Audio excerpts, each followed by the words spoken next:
সকালের ভিউটা দেখো।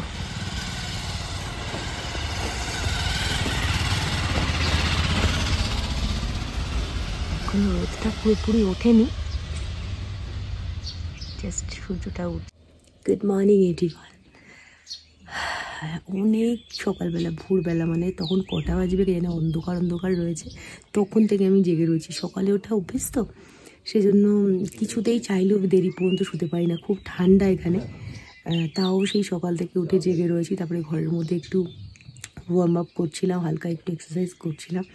কী করবো, অত সকালে বেরোনো যায়, প্রচণ্ড ঠান্ডা বাইরে যেখানে।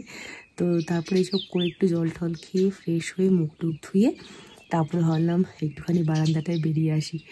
তো কি ভালো লাগছে সামনে ভিউটা, যদিও এখন অতটা ক্লিয়ার নয়, শুধু বড় পাহাড়গুলো। এখান থেকে না পুরো কাঞ্চনজঙ্ঘা রেঞ্জটা পুরো একদম ক্লিয়ার দেখা যায়। আর এতটা পুরো জায়গা দেখা যায় না, মানে পুরো জায়গাটা জুড়ে। সুতরাং যদি মানে মেঘটা একটু সরে যায় তাহলে কিন্তু দুর্ধর্ষ রেঞ্জটা দেখতে পাবো, আর তোমাদের সঙ্গেও ডেফিনেটলি শেয়ার করবো। ওয়াচ করতে থাকো আজকের ভিডিওটা, আশা করছি খুব ভালো লাগবে। আজকে আমরা এখান থেকে যাচ্ছি সিটং। আর একটু ক্লিয়ার হলো, এখন ওই সাইডটা বোঝা যাচ্ছে না।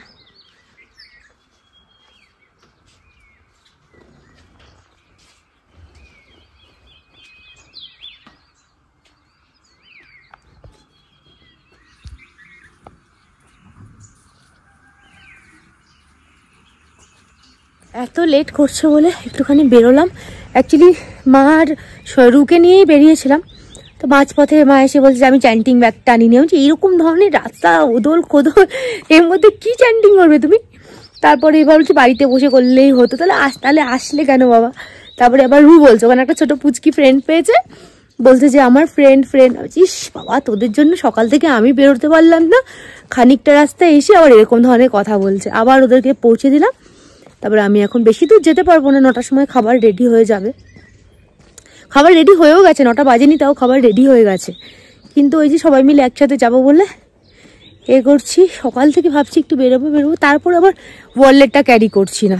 আর এখানে তো কালকে বলছিল যে এখানে মানে হয় না, অনলাইন পেমেন্ট এখানে হয় না, অনেকটা রিমোটে তো ক্যাশ পেমেন্ট হয়। কিছু দরকার হলে কিনতেও পারবো না, ব্যাগটা তো বাড়িতেই রয়ে গেছে। ভালো লাগছে বেরোতে, হাঁটতে, ঠান্ডা। গরম জল পেয়েছি, তারপরে স্নান-টানগুলো করে নিয়েছি। আমি শুধু একা করেছি, দাভাই মনে করেছে, আর বাদ বাকিরা মনে করতে পারেনি। দিভাইয়ের তো প্রচণ্ড ঠান্ডা লেগে গেছে। চলো যাই। হাঁটতে হাঁটতে কালকে আবার যেই জায়গাটা এসেছিলাম, আবার সেই জায়গাটাতেই এসে গেলাম। আই লাভ ঋষভ লেখা, খুব সুন্দর এই প্লেসটা।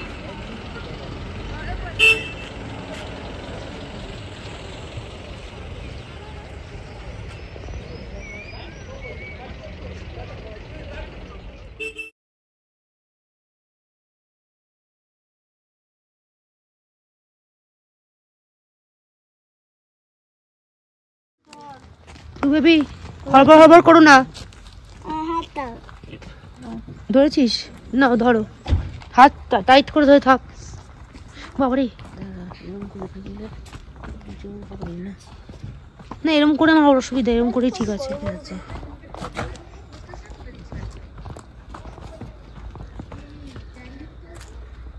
এখানে নেমেই ছাড়বে না।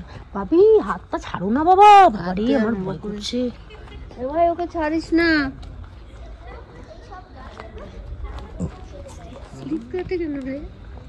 স্লিপ কাটবে, ভেজা তো এই যে এই জায়গাটা। তখন উপর থেকে দেখতে পাচ্ছিলাম। দাবাই সামনে, দাবাই কেয়ারফুল। উপর থেকে মনে হচ্ছে কি নদী এটা। হ্যাঁ, তখন ভাবছি না রোদ পড়েছে, রিফ্লেকশন। আর রুটা সেই কি ক্র্যাঙ্কি হয়ে গেছিল। আসলে এতটা ঠান্ডা না তখন ছিল, এখানটায় আরো বৃষ্টি ছিল তো, মানে বাচ্চাটা একেবারে করতে পারেনি। যাই হোক, ওর আশাটা পূর্ণ হলো। না কি করে রু কাটছিল, আমি আর মামার রু ছিলাম। এটা হচ্ছে সেই জায়গাটা, লাস্ট ইয়ারে নামতে পারিনি, রু কাটছিল বলে। আমি মামার রু তো এবার রু খুব বারবার করে বলছি লাস্ট ইয়ার আমি নামতে পারিনি, এবার নামবো, নামতে পারিনি, নামবো। এই জন্য সেই প্রচণ্ড জোর জোর করছে, কাটছে, তাই জন্য আমরা নামলাম। আজকে আমাদের টাইমের শর্টেজ রয়েছে আমাদের, তো এখন আমরা সিটং যাচ্ছি। তো অনেকটা টাইম লাগবে, রাস্তাও খুব খারাপ, আর তারপরে হচ্ছে অনেকটা উপরেও উঠতে হবে। তো এখন যেখানে আছি সেখান থেকে নিচে, কিন্তু ফার্স্টে উপরে উঠতে হবে, তারপরে আমরা ওখান থেকে নিচে নামতে পারবো। তো রাস্তা খুব খারাপ, সেই জন্য অনেকটা টাইম লেগে যাবে। ওখানে কিন্তু আমাদের লাঞ্চ করার কথা না, লাঞ্চ বানাতে বলে দেওয়া হয়েছে, কিন্তু ব্যাপারটা হচ্ছে ওই টাইমের মধ্যে আমরা পৌঁছতে পারবো না, পৌঁছতে বলতে বিকেল সন্ধ্যে হয়ে যাবে, তারপর কখন কি করব লাঞ্চ জানি না। যাই হোক, অপূর্ব সুন্দর জায়গাটা, অপূর্ব সুন্দর। আহা হা হা, কি মিষ্টি জায়গাটা, কি না ভালো লাগছে। হ্যাঁ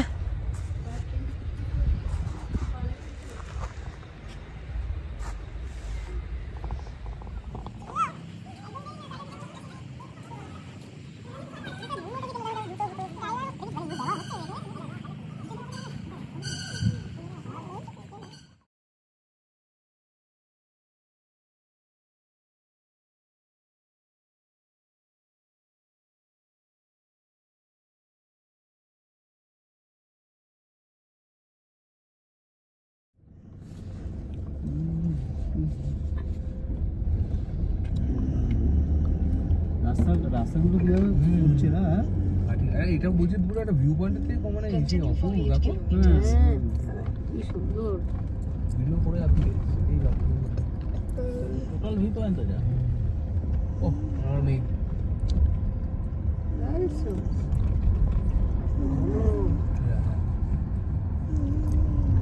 আর্মি রাস্তা তো ফুল ফোর্সে হয়।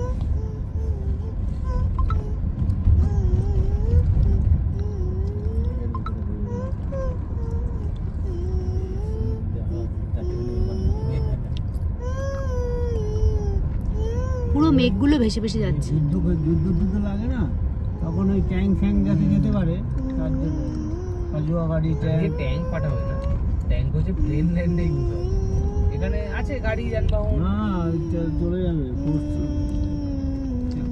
যুদ্ধ তো লাগলে চায়না আজকে না কালকে নিবে, ইন্ডিয়াকে নেবে, টার্গেট আছে ইন্ডিয়াকে নেবে। হ্যাঁ, অরুণাচল প্রদেশ ওই পুরো নেবে, এমনি রাফালটা ওখানে সেট করা আছে, এমনি ফেস সেট করে রেখেছে। আমি তো দেখি মোটামুটি যে আব্বা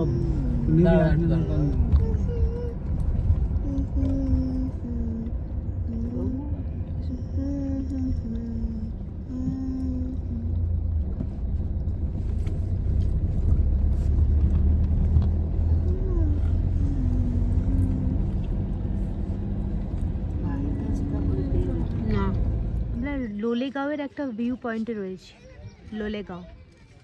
এখন এখানে নামলাম, কি সুন্দর দেখো, সব স্মোকি স্মল, মেঘগুলো পুরো আমাদের গায়ের ওপর দিয়ে ভেসে ভেসে যাচ্ছে।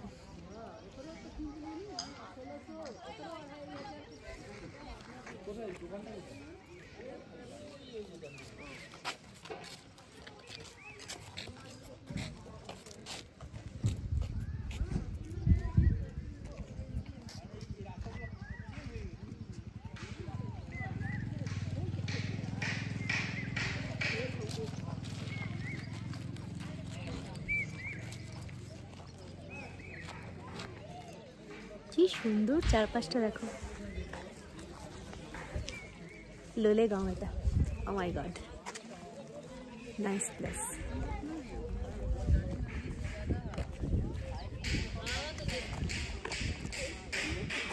ও হ্যাঁ আছে, স্কার্ফটা দেবো? হ্যাঁ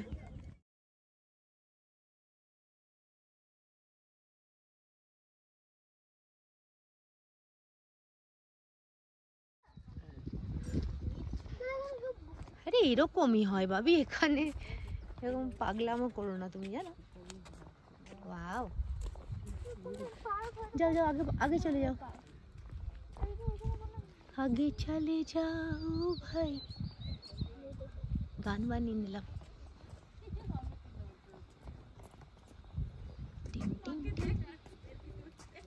বনো ফুলগুলো দেখতে এত বিউটিফুল লাগে না, কি অপূর্ব।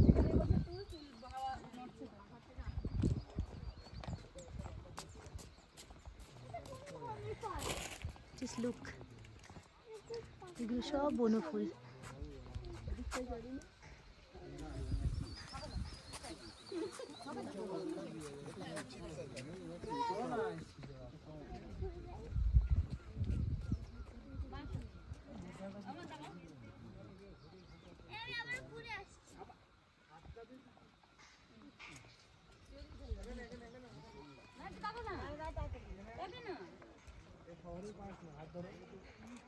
মেঘগুলো পুরো ভেসে ভেসে বেড়াচ্ছে আমাদের গায়ের উপর দিয়ে।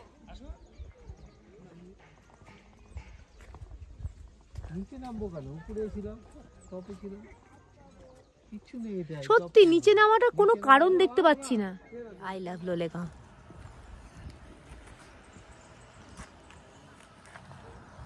কি পোজে বসে আছে,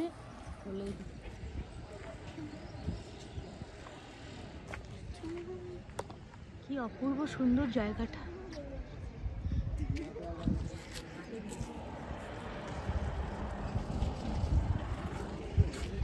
এখানে কিছু অল্প ছোটখাটো শপ রয়েছে, এখান থেকে কিছু চাইলে কেনা যেতে পারে, ব্যাস এইটুকু। কি দুর্ধর্ষ। কোথায় ওখানে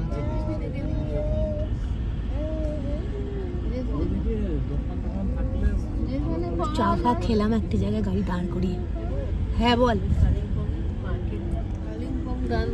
চাটা কেমন খেলে মাম? দা ভাই তুমি চা খাওনি? না আমি খাবো কেন? লাল চা পেয়েছে সেই জন্য আর খাইনি। অনেক দুঃখ হয়েছে, অনেক দুঃখ। ওনাকে তো সকালবেলা একটা দিলাম, দুধ চা শুধু খাও। ও তোমরা তখন লাঞ্চের পরে একটা ছেলেটা এসেছিল যে চা নিয়ে, আমি তো পরে পরে ব্রেকফাস্টের পরে আমি ভাবছি কি হলো, কে চা বলছি যে এরকম নয়, স্যার বলেছে চা, বলে টকটক করে চলে গেল। যাই হোক, আমার কথা ভাবলো, আমি ভাবলাম খাবো না, কতবার বললাম খাবো না। না খুব ভালো হতো, ভাবলেও দোষ না ভাবলেও দোষ বললে হবে। সেটাই। আরো একটা ভিউ পয়েন্ট, কিছু দেখা যাচ্ছে না, সব মেঘ মেঘ হয়ে রয়েছে।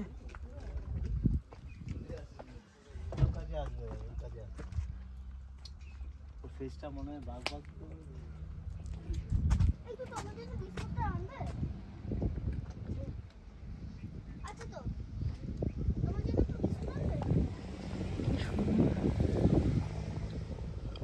মেঘের জন্য অতটা ক্যাপচার হচ্ছে না হয়তো, বাট আমরা দেখতে পাচ্ছি।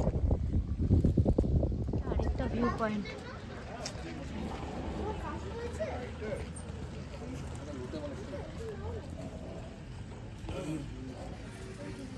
একটা মোমোর শপ, তাই খাওয়ার জন্য ঢুকছি বোধ হয়, না কি করবো কি জানি।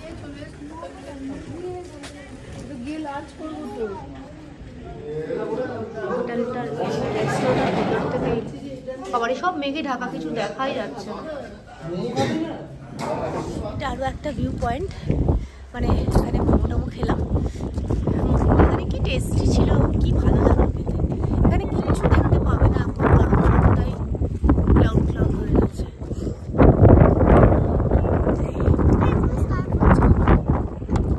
আরও একটা ভিউ পয়েন্ট,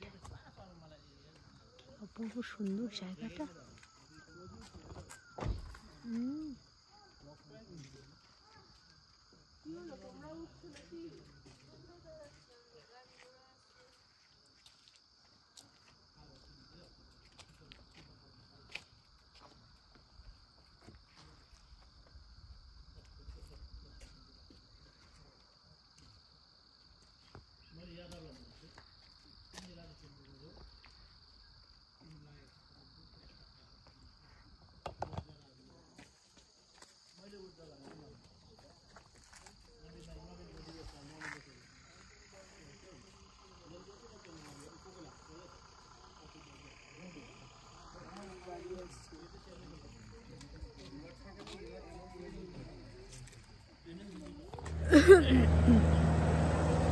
পৃথিবীও শেষ হয়ে যাচ্ছে, তাও আমাদের ডেস্টিনেশন আর আসছে না।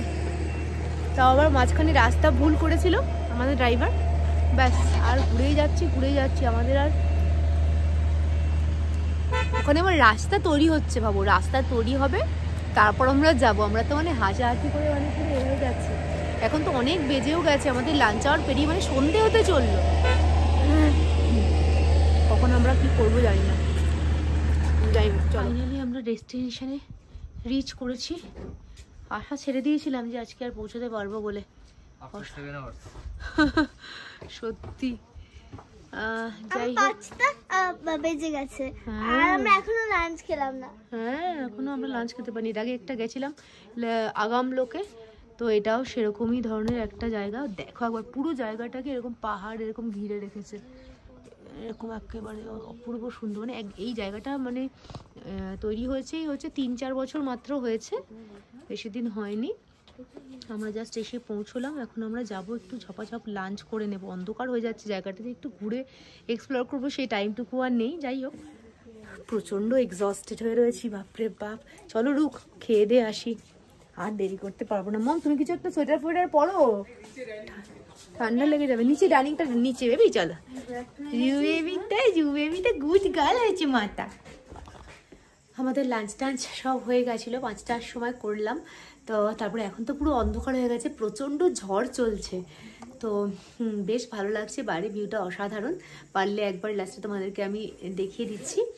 তো আজকে আর দেরি একদমই করা যাবে না, কারণ কালকে সকাল সকাল উঠে আমাদেরকে এনজেপির জন্য রওনা হয়ে পড়তে হবে। কালকে 3টের দিকে বোধহয়, 3টে 3:30 নাগাদ বোধহয় বন্দে ভারত ওখান থেকে রয়েছে। তো আমরা বন্দে ভারত করে কলকাতা ফিরবো। তোমাদের আজকে ভিডিওটা দেখতে যদি ভালো লেগে থাকে তাহলে please do like, share and subscribe to my channel. দেখা হবে অন্য কোনো একটা ব্লগে। Till then take care and bye bye. মানে এখানে নেটওয়ার্ক এত রিমোটে, মানে লাস্ট কদিন ধরে আমার ভিডিও আপলোড করতেও প্রচণ্ড প্রবলেম হচ্ছে, ভিডিও মনিটাইজ করতে পারছি না, মানে নেট স্লো চলছে। খুব বাজে পরিস্থিতির মধ্যেও আমি ভিডিওগুলো আপলোড করার চেষ্টা করছি তোমাদের সঙ্গে শেয়ার করবো বলে। তোমরা ভিডিওগুলোকে চেষ্টা করো পুরোটা দেখার, আর পারলে একটা লাইক করে দিও যদি ভালো লাগে। চলো বাড়িটা তোমাদেরকে একবার দেখে দিচ্ছি, পুরোটা অন্ধকার বাট স্টিল যেটুকু দেখানো যায় দেখাচ্ছি। কিছুটা আগাম লোকের মতো, এত সুন্দর লাগছে না। বাইরের পাহাড়ে দেখো আলোগুলো জ্বলছে।